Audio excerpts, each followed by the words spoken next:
O cotidiano em Portugal era sofrido para as pessoas humildes, mas nada se compara aos dramas vividos nas embarcações. Mas como dizia Camões, navegar era preciso, e chegar à Índia era o meio mais fácil de garantir riquezas. As embarcações mais utilizadas para viajar às Índias eram as naus, sem piadinhas, hein, pessoal?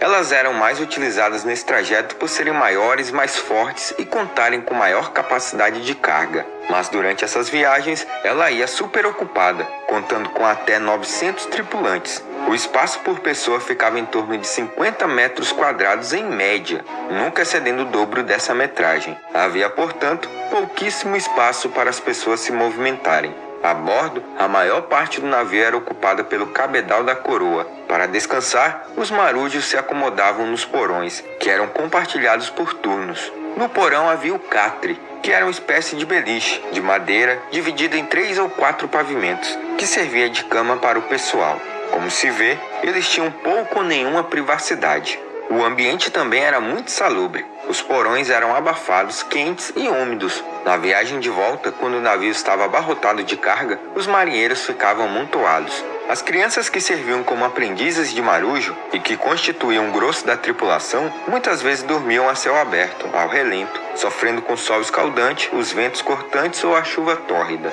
Os passageiros comuns, aqueles oriundos da plebe, não possuíam acomodações muito melhores. Tinham direito a nada mais que um baú no porão e um lugar para dormir. Mesmo nos navios, o grau social dos marujos determinava o grau de conforto na embarcação. A distribuição de espaço a bordo não era nem um pouco democrática. O capitão da embarcação tinha direito a uma câmara só sua, com a varanda de 2 metros de comprimento na rabada da nau.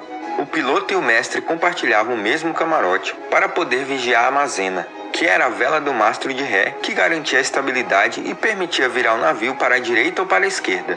Devido ao aperto dos navios, o abastecimento e a alimentação durante as viagens marítimas sempre constituíam um problema. Na ida, a falta de alimentos em Portugal impedia que os navios levassem a quantidade de comida suficiente para toda a tripulação.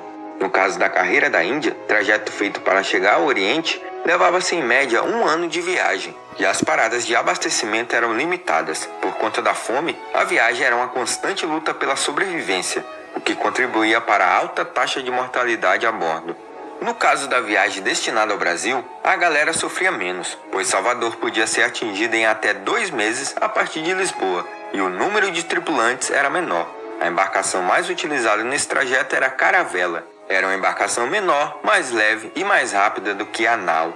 Os gêneros embarcados tinham sempre uma péssima qualidade, estavam frequentemente deteriorados antes mesmo de a viagem ser iniciada, ou terminavam apodrecendo logo no início do trajeto, por conta da umidade dos porões onde eram armazenados.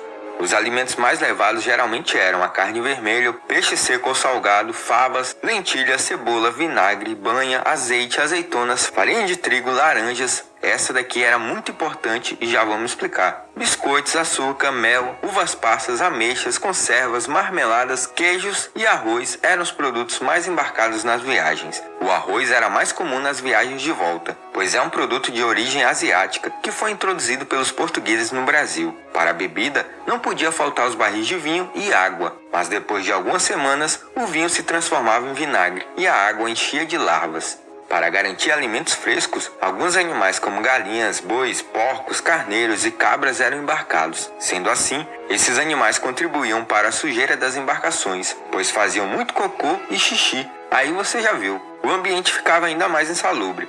Não bastasse o péssimo estado de conservação dos alimentos, o acesso a esses alimentos era desigual. Cabia ao capitão do navio a divisão da alimentação. Dentro dos navios existia um mercado negro, já que o capitão e os homens próximos a ele se apossavam dos melhores produtos. Quem pudesse pagar, comprava esses produtos. Aqueles que não conseguiam comprar, comiam biscoitos podres mordidos por ratos e baratas. Simples assim. A distribuição desigual da comida era fonte de tensão a bordo, gerando muitas vezes insubordinações e motins. Mas a tentação dos ganhos parecia ser maior do que o medo da insubordinação. Logo no início da viagem, cada tripulante recebia uma cota de açúcar, mel, uvas passas, ameixas, farinha e outras conservas do gênero. O que sobrava era guardado para o socorro dos doentes, mas no final acabava integrando o mercado negro ao longo da viagem. A falta de ventos era um terror. fazia com que a comida ficasse mais escassa. Para tentar enganar a fome, as pessoas traziam consigo um estoque privado de comida, nunca suficiente para as reais necessidades da viagem. A dieta pobre de vitaminas explica doenças que se espalhavam nos navios. A principal era o escorbuto, chamado na época de mal das gengivas, provocado pela falta de vitamina C. Essa doença causava inchaço das gengivas e perda dos dentes, dilatações e dores nas pernas. O tempo para que os sintomas surgissem variava de pessoa para pessoa, conforme seu estado nutricional no momento do embarque.